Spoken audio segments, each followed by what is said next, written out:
I mean,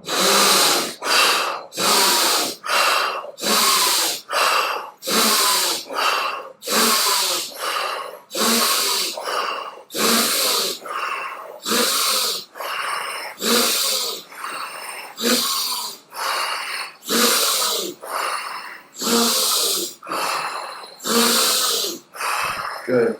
And right into soothing breath. So we're going to go 4 seconds in through the nose, 7 seconds out through the mouth, like you're breathing out through a straw.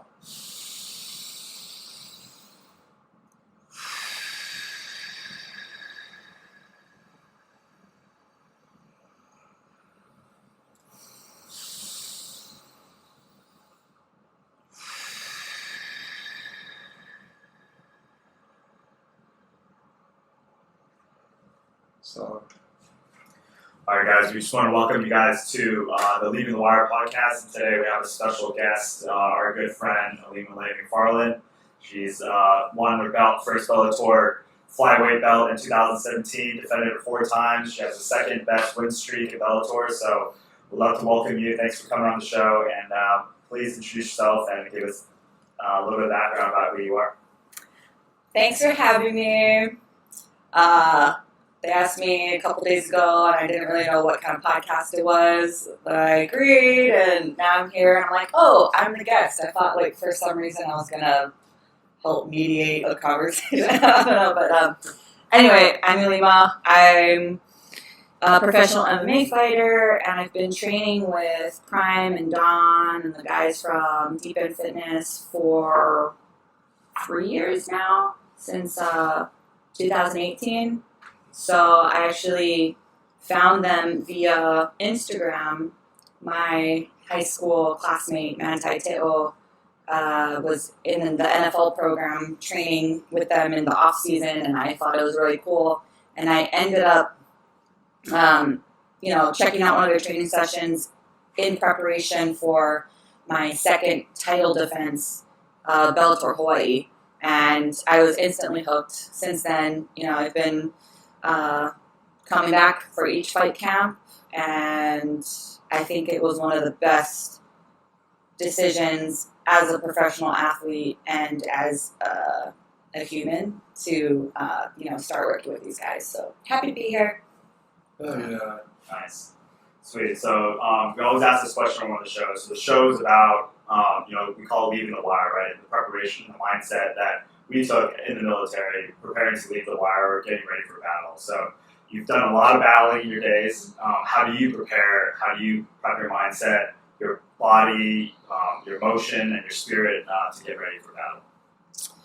So, physically, I typically spend about 3 months of very intense, focused, disciplined training and a disciplined lifestyle leading up to a fight. That's typically the timeline.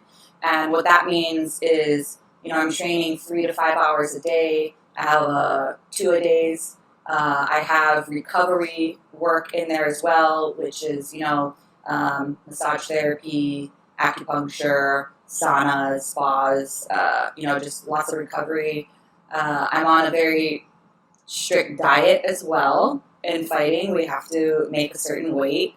And so, to me, that's honestly probably the most difficult part is the weight cutting and the dietary restrictions, and but that's like the physical process. But the mental process is a whole nother thing, and how I prepare for that is, I do work with a sports psychologist, Ken Baum. I've been working with him since my first professional fight. We do a lot of visualization. And every fight camp I come to him with a new goal or a new, something that's troubling me, and we work through that mentally. And then my deep end fitness training, like, even though it's a physical activity that I'm doing, it's also recovery as well, active recovery, but it's more so it's mental training, 100%. So that's how I prepare mentally. Spiritually and emotionally, I kind of combine the two.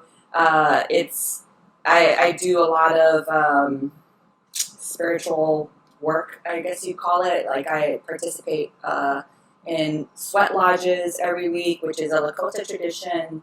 I rely heavily on like my cultural beliefs and traditions, being Native Hawaiian.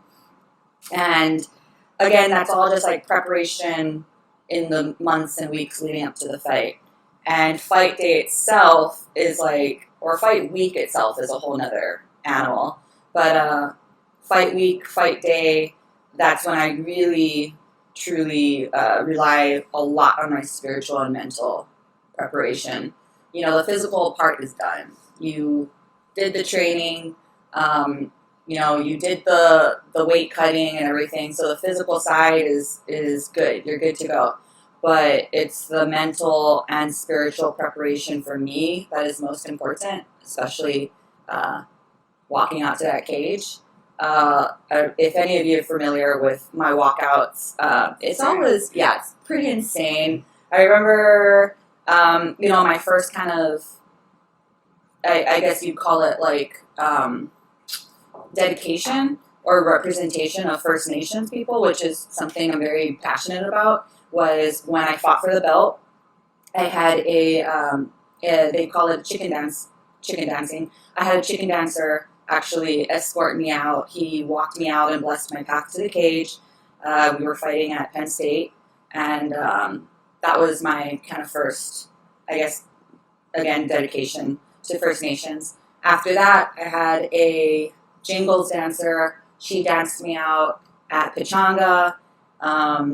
And then after that was Bellator, Hawaii, which Prime, were you there, Don? I was not. Rick Don was not there, but Rick and Prime were there. And Bellator, Hawaii was like another level of tradition, culture, ancestry. Because it was my time to dedicate, you know, my own Native Hawaiian culture dedication. So I had what we would call kia'i, or protectors. I had 4 protectors out there who were all kane, or men, and they were all family to me. Anyway, they were out there on the stage and started chanting, and it was actually a responsive chant. So as soon as they started chanting, then the audience started responding. So anybody who was in the audience who's like not from Hawaii or unfamiliar with Hawaii customs were probably like, what is going on? Like, the whole arena was chanting back to these warriors on stage, and it was a very chicken skin moment, what we call in Hawaii, like goosebumps. Right now. Yeah. Think about it. And it was just super powerful. And then I walked out, and the song that I walked out to was All Hawaii Stands Together, which is a song that is about unity and standing up together, and everybody was singing along with the song. And fortunately, I was able to win that fight, because that would have sucked if I lost after that walkout. But after that, you know, I had so many people tell me that, you know, even Morrow, who's been in the industry for decades almost, he was like, that was the most iconic, powerful moment I've ever experienced in sports history, was that walkout. So, yeah, you really can't lose. I knew I wasn't going to lose that fight after having a walkout like that, because I'm just like, dude, this whole arena is behind me. And you brought all the spirits of Hawaii I literally to beat this girl down. Yeah, so it's about to go down, and I just felt so, like, powerful. Everyone had my back. My ancestors had my back. Like you said, like, the energy was just, it was all for me. So I was like, I'm good. I'm going to win this fight. Yeah, that's awesome. So that's a huge support group that you have. Mm-hmm. All the islands of Hawaii, you know, your coaches and everything like that. So just want to talk about how important is the support system for you, kind of helping you progress in that way. Because you talk about so far about like your own journey of training, but you know, you couldn't do anything without yourself. So who are some of the key people that have supported you, and how important is that to you along the way? Oh, for sure. I mean, again, I would not be able to do any of it without every single person that has been a part of my journey. Biggest support system, my family. They, like, I could literally do anything and they would be supportive of it as long as it made me happy. And it was not in the cards for me, or at least not, it wasn't obvious that I was going to be a fighter. I was an athlete growing up, and I could do any sport that I wanted to do. My parents would support me. But yeah, after high school, I decided not to play sports. I went to college. I wanted to be a teacher. I went and got my master's as well. And then all of a sudden I was like, hey, I want to be a fighter. And my parents were like, cool, do it now. You know, like go do it while you're young and able-bodied. So they've, again, supported me in whatever I wanted to do, whatever endeavor I wanted to go after. They've been supportive. And then my team. So my team includes my coaches, my training partners, every single person. Again, every single person that had a part in my journey contributed. They were a piece of the puzzle. Even like, you know, romantic relationships I had, failed relationships, failed friendships, whatever. Like they were all a piece of that puzzle. And so everything happens for a reason. I got to where I was because everything, you know, all these events led up to one another. But yeah, I wouldn't have been able to do it without my support system. Yeah, that's awesome. And well, we always try to stress the point that even like fighting's a like, you know, one-on-one kind of fight, you know, there's a whole team behind you. So you're never leaving the wire on your own, or, you know, you always have that support system, which is extremely important. So, you know, you probably got a lot of compliments throughout the day. Being such an amazing fighter, what's the best compliment that you've ever gotten? And why? Yeah. So, you know, being in the public eye, you're under a lot of scrutiny a lot of times. Like, I could save a drowning child from a well, and, like, there will still be haters on that, you know? So you have to have tough, like, thick skin in the public eye. And in a sport like MMA where fans just suck. Like, I've seen some of the most terrible people ever who are fans, quote-unquote fans of MMA. And in the day and age of social media, where you can write whatever you want, you know, behind the safety of your computer screen. So there have been comments that have, like, really hurt me to the core, which I know I shouldn't even be, like, giving any energy or thought to, but, like, still gonna read the comments, you know, I'm still gonna get upset.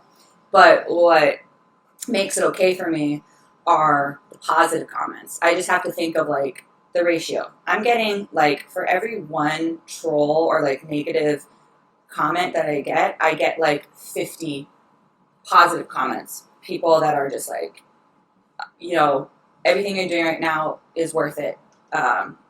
Or, you know, you're motivating the next generation. My daughters look up to you. Yeah. I think that right there is the best thing that people have ever told me, is that, like, my daughters look up to you. That's awesome. But actually, you know what? I want to give a shout out to our deep end fitness brother. Oh my gosh, this is so embarrassing. I'm gonna, like, totally forget his name. Tyrus the virus. Can you just edit that part out where I was like, what's his name? No, I'm going to give a shout out to Tyrus. He's also my 808 local boy. But he wrote a caption for me for my fight, my Bellator Hawaii fight. And he said, like, if there was going to be another queen of Hawaii, it would be Ilima. Like, that, she would get my vote. And I was like, like, seriously, that made me cry. I was so, like, holy shit, this is freaking awesome. And, yeah. So, you know what? That's the best thing that anyone's ever said. That's like a powerful one, yeah. Well, I mean, with that comment, though, does that give you some different aspirations on, like, where you want to go? You plan to continue fighting? What's the future for Ilima? Yeah, so if anybody doesn't know the history of Hawaii, we were a sovereign nation at one point. And we were illegally overthrown. Our Queen Liliuokalani, was illegally overthrown in prison in her own palace. And so when Tyrus made that comment that, like, if we had another queen, like, it would be Ilima, or I would vote for her, that, like, made me realize that I could make a bigger difference than what I'm doing now in the cage. And what I mean by that is that, like, basically, short and sweet, I'm most likely going to get into politics. Yeah, so I you're know. on here first. Which I never, ever, ever thought that I would do. I've never been into politics. We've never, our family never really followed anything. But I think just seeing how Hawaiians are being treated, how locals and residents of Hawaii are being treated right now, like, I have to do something about it. And having a platform like I do, like, makes me even more so like, how can I not? And even though I've lived up here in the mainland in San Diego for 11, 12 years, I always kind of thought that, like, I'll end up in San Diego. Now I realize that the place that I can make the most positive change is back home in Hawaii. And one way I can do that is by getting involved in politics. We recently just lost one of like the best leaders that we had in the Hawaiian community. Her name was Kumu Hanani Trask, and her thing, which really inspired me, she said, it's not enough to just be cultural. It's not enough to like go and learn the language, take your hula classes at night. Like, to be cultural, to be Hawaiian, you have to be political. And I totally understand what she means by that. So anyway, when you ask, like, what am I going to do after fighting? It's like, I'm taking the fight from the cage to outside of the cage. So I'm focusing, I have a ways to go before actually, like, running for office or something. Like, right now I'm in a transitional period. Losing my belt in December, a lot of people thought that I was going to be kind of devastated or, like, oh no, I lost the belt. But it was such a blessing in disguise for multiple reasons. I guess you could kind of say that, like, oh, I'm leaving the wire from like being the champion to not being the champion. Transition period. It's a transition period. But what it did for me was allowed me to focus my energies on things that I felt like I couldn't do because I was the champion. Because I was a champion, now I have to be training full time. I have to be, worried about people wanting my belt. But now I'm able to focus on other things, like, how am I going to positively impact Hawaii? I created my own foundation this past couple months after I lost the belt. I finally started my own foundation. Tell us about that. Oh, yeah. So it's called Nawahine Toa, which translates to Women Warriors. And I've always been very active in the indigenous communities. And it was just time for me to create my foundation, which helps serve our women nation, our youth, and our indigenous communities. And basically the goal of my foundation is to help people find their inner warriors. And I do that through teaching them self-defense, first and foremost. I lead like all women's retreats where it's intergenerational, it's intercultural. We go to different places, learn about different cultures. And so it's really, I'm excited that, like, because I know that this will be my legacy post-fighting. And on another note, like, I was able to get surgery after my fight. Like, I've had a lingering knee injury my entire fight career. Literally, I would like blow my knee out every single fight camp. But I would just like shoot it with cortisol, go fight, take a month or two off afterwards, start another fight camp. So it's like, and I just felt like I needed to do that until I reached the top. And now that I don't have the belt anymore, I felt less pressure to continue that cycle. And like, not getting any younger, my body's falling apart. And so now is the time to like focus on healing it. So I was able to get surgery after losing the belt. And yeah, just again, focusing on like leaving the wire, the transition of not being champion to a different kind of fight. Nice. Yeah. So I want to acknowledge you for sharing your story. It's super powerful. And also it's been an honor because I think we've been training pretty much every week for almost 3 years.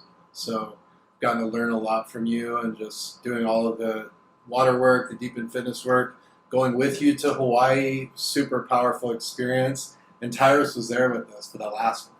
So we went to 2 Hawaiis, and what I wrote a couple things that stood out as you were talking is that it's really, I don't know if you mean to do it or not, but the way that you have so much purpose and intention with having the different spiritual walkers, like, or people walking you out for your fights, that it almost, because a lot with human performance, with performing, a lot of times we get stuck focusing on ourselves. But if you have these things that you can focus out on, that like unlocks results right there, and then also that you have that powerful purpose and connection behind it.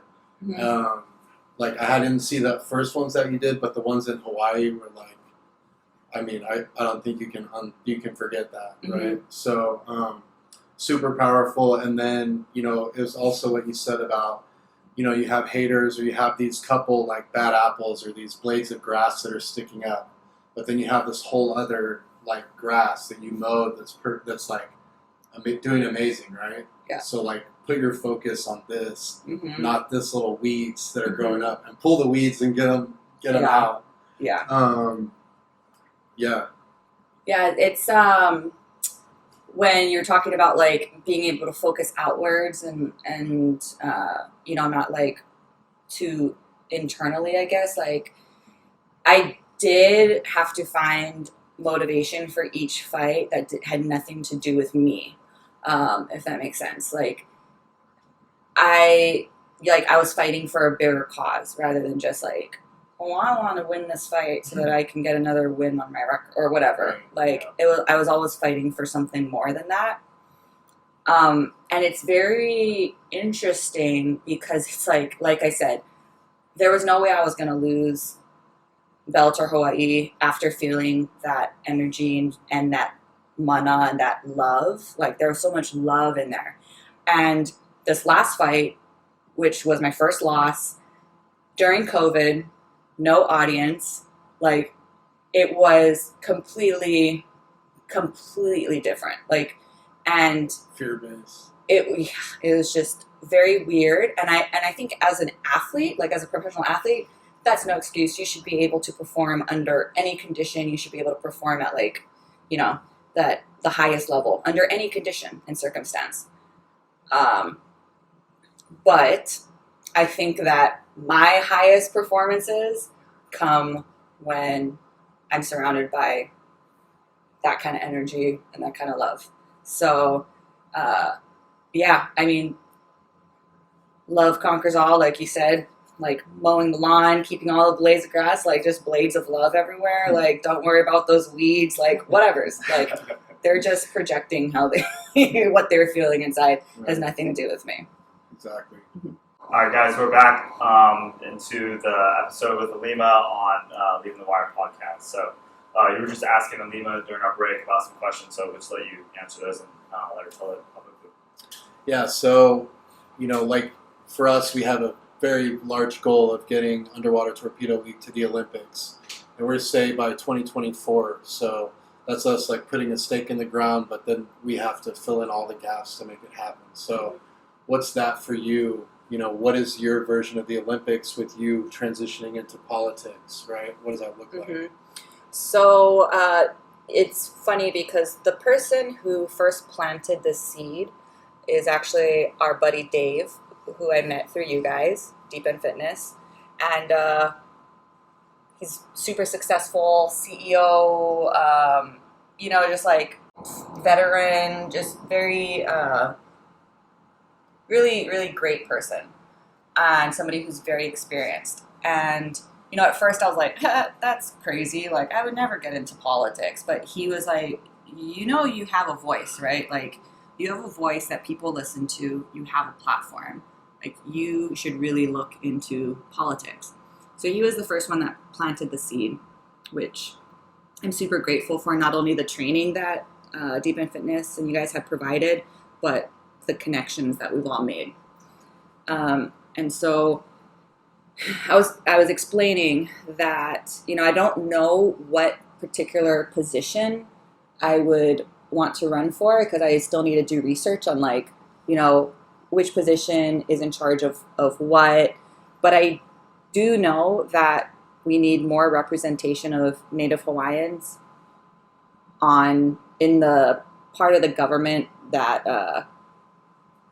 doesn't directly have to do with Native Hawaiians. So how I mean is that like We do have an Office of Hawaiian Affairs that people run for. That, you know, you have to be Hawaiian to run for. We have Department of Homeland or Hawaiian Homelands.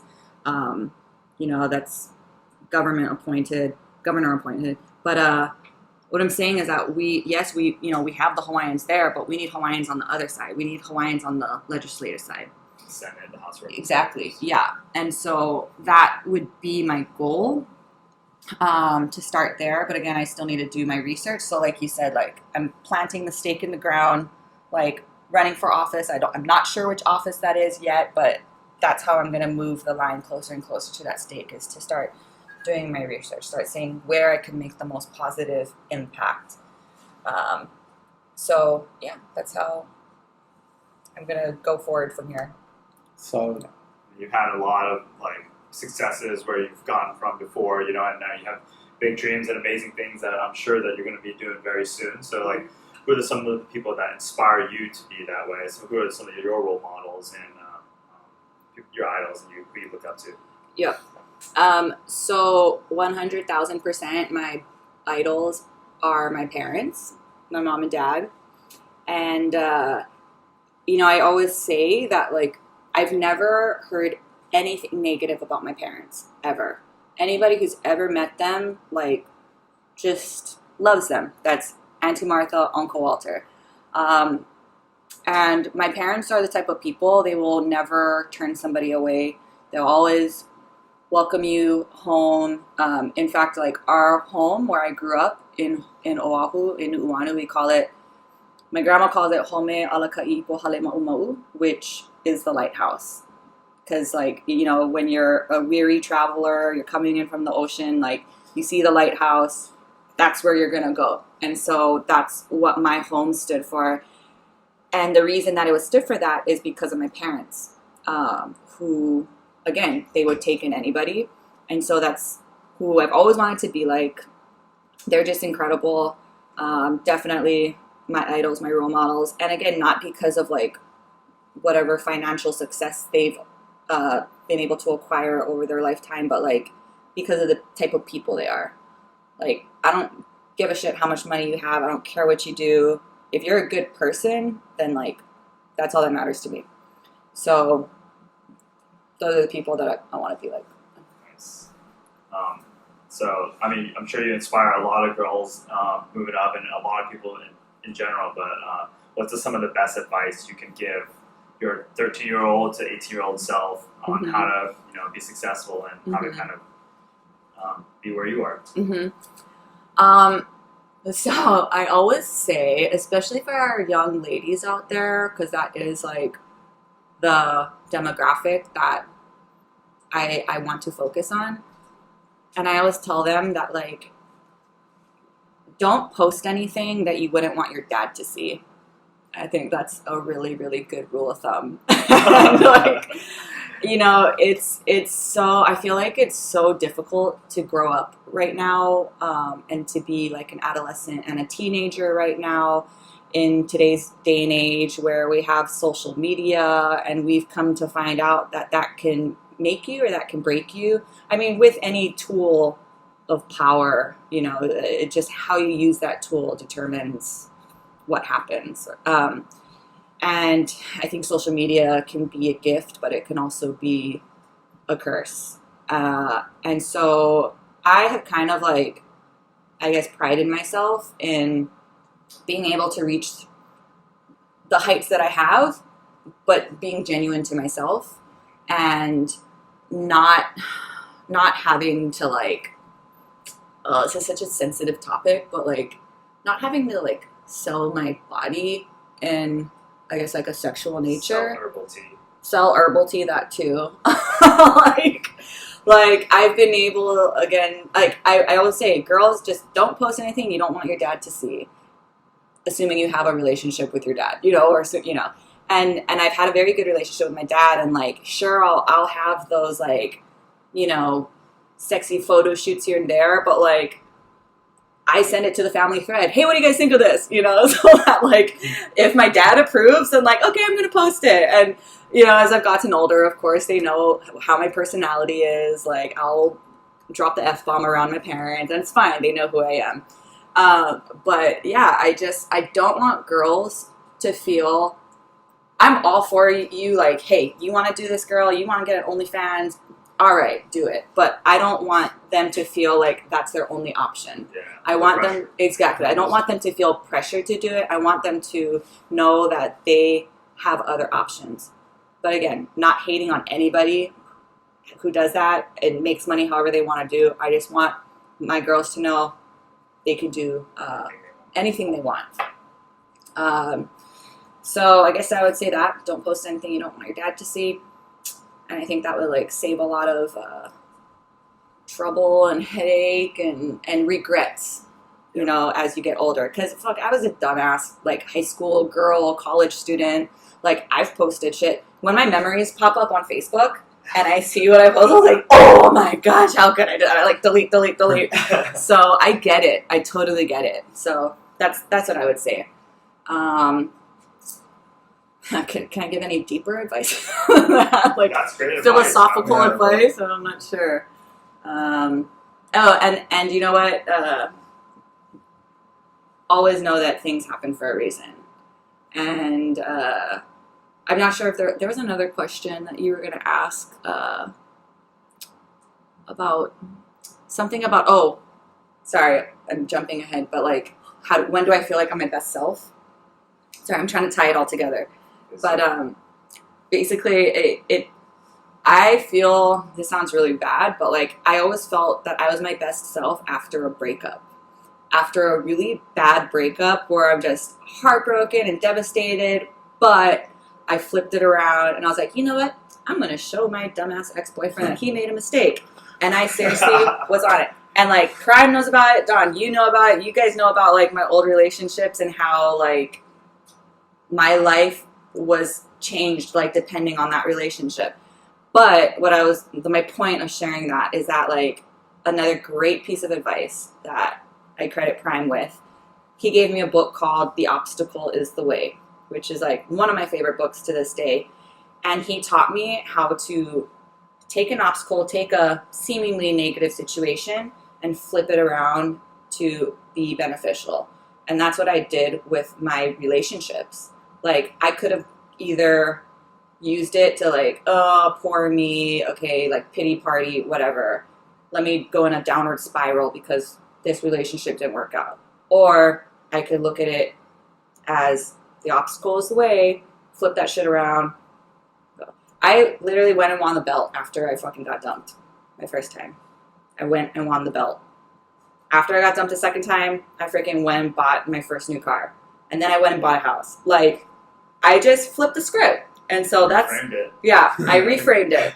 And that's what I would also tell young girls, because you see a lot of times that girls tend to focus a lot on relationships, you know, on that romantic relationship side of things. And I want to tell them that, like, reframe it, reframe the heartbreak, reframe all of that, go be a badass. You don't need anybody. Oh, yeah. Sorry. Got deep there. So, that's amazing. My last question is, can you talk, because basically all humans have stress in their life, and we all have challenges and stressful stuff and things that we have to lean in and approach versus avoid, you know, and go through the obstacle versus avoiding it. So one perfect example I have of you going through your obstacles is when you're going into your fight and you're about to walk out and you do your breathing stuff. Could you walk us through what you do with that? Yes. So I actually do our breathing exercises, our upper lung regulation breathing exercises, the ones that we did in the beginning of the podcast. And I found that what that actually helped me to do, okay, because you're literally standing behind the curtain, you're about to walk out and get locked in a cage with another human being who's like ultimately trying to kill you. And one thing that I would do is upper lung regulation, which I would find would actually get rid of my butterflies that I had. And I remember bringing this up in our online course, and the neuroscientist, Dr. Tyler, he actually explained like the dynamics behind that and how your nerves from your nose are actually connected to your stomach, and this is why this. And I was like, holy crap! Okay, there's actually like a scientific explanation of why I felt way better after doing that. Why the stomach butterflies had left. And so, yeah, standing behind that curtain, I start doing those breathing exercises. I feel a lot better, and I walk out to the cage. And that walk, though, is still kind of like very fuzzy for me. And I really kind of don't wake up until I get punched in the face. Every fighter's different. But yeah, I just am like locked in the cage. I'm always wondering, like, how did I get here? What am I doing here? Like, I went to college. I have a master's degree. Why am I standing here right now? But as soon as the freaking bell goes and you engage, then I get into a flow state. I don't even like remember anything. I'm in there. So a lot of visualization helps with that. Which again, I worked with my psychologist, Ken Baum, with, and breathing. Just remember your breath. If you're ever in a bad place or like a bad moment, just go back to your breath. Yeah, that's amazing. Yeah.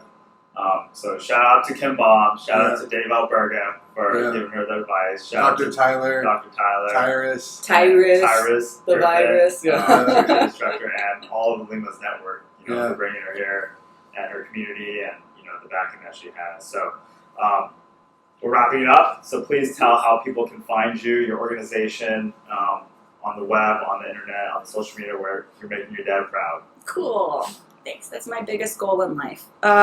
So I actually recently just launched my own website. It's Ilimanator.com.